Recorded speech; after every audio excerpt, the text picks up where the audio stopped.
بسم اللہ الرحمن الرحیم۔ السلام علیکم ناظرین، آپ دیکھ رہے ہیں میرا ڈیجیٹل چینل اسلام کی فتح۔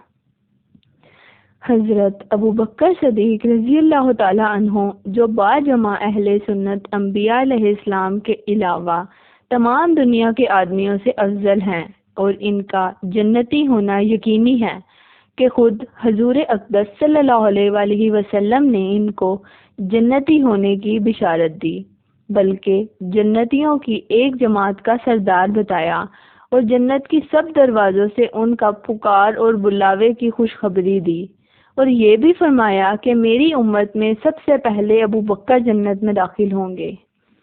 اس سب کے باوجود فرمایا کرتے کہ کاش میں کوئی درخت ہوتا جو کاٹ دیا جاتا، کبھی فرماتے کاش میں کوئی گھاس ہوتا کہ جانور اس کو کھا لیتے، کبھی فرماتے کاش میں کسی مومن کے بدن کا بال ہوتا۔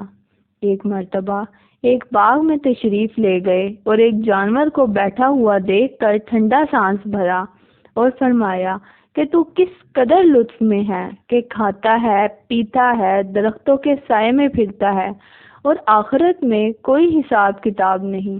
کاش ابوبکر بھی تجھ جیسا ہوتا۔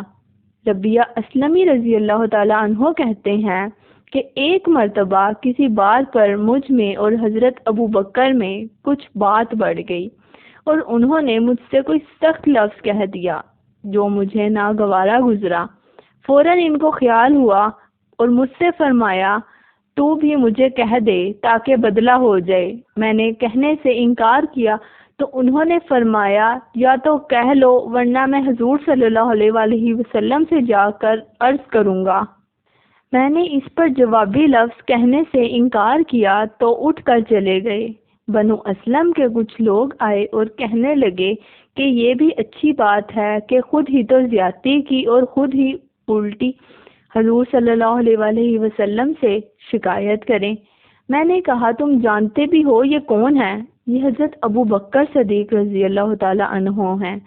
اگر یہ خفا ہو گئے تو اللہ کا لاڈلا رسول صلی اللہ علیہ وآلہ وسلم مجھ سے خفا ہو جائے گا، اور اس کی خفگی سے اللہ تعالی شانہ ناراض ہو جائیں گے، تو ربیہ کی ہلاکت میں کیا تردد ہے؟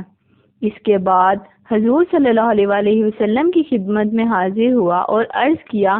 حضور صلی اللہ علیہ وآلہ وسلم نے فرمایا کہ ٹھیک ہے، تجھے جواب میں اور بدلہ میں کہنا نہیں چاہیے، البتہ اس کے بدلے میں یوں کہہ کہ اے ابوبکر اللہ تمہیں معاف فرما دیں۔ یہ ہے اللہ کا خوف کہ ایک معمولی سے کلمے میں حضرت ابوبکر صدیق رضی اللہ تعالی عنہ کو بدلہ کا اس قدر فکر اور اہتمام ہوا کہ اول خود درخواست کی اور پھر حضور صلی اللہ علیہ وآلہ وسلم کے واسطہ سے اس کا ارادہ فرمایا کہ ربیہ رضی اللہ تعالی عنہ بدلہ لے لیں۔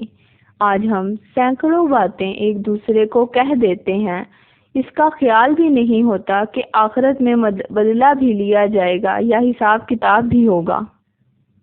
ناظرین، آپ کو یہ واقعہ اچھا لگا تو اپنے دوست احباب کے ساتھ شیئر کریں اور کومنٹ میں بتائیں۔ جزاک اللہ۔